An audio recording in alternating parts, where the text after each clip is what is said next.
కలుపుకోవాలి. Okay okay friends, ఇప్పుడు పులిహోరలోకి తాలింపు అయితే రెడీ చేసుకున్నాం. ముందుగా బాండి పెట్టుకొని ఆయిల్ యాడ్ చేసుకోవాలి తాలింపు కోసం. తర్వాత పచ్చనపప్పు వేసుకోవాలి.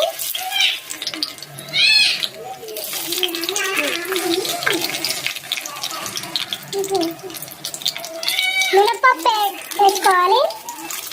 యాడ్ చేసుకోవాలి.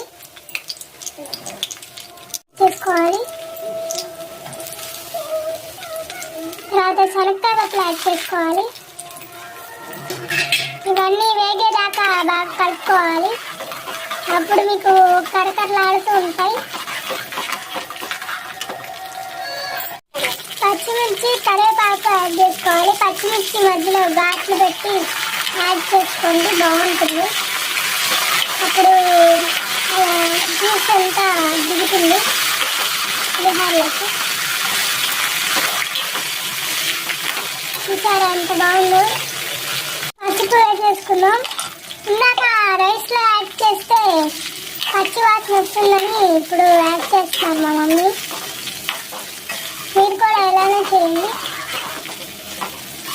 పర్ఫెక్ట్గా వస్తుంది.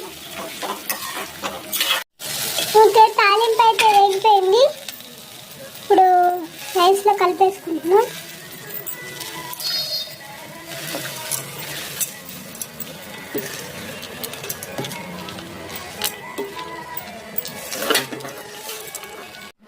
ఓకే అండి, పులిహోర అయితే రెడీ అయిపోయింది. మామిడికాయ పులిహోర.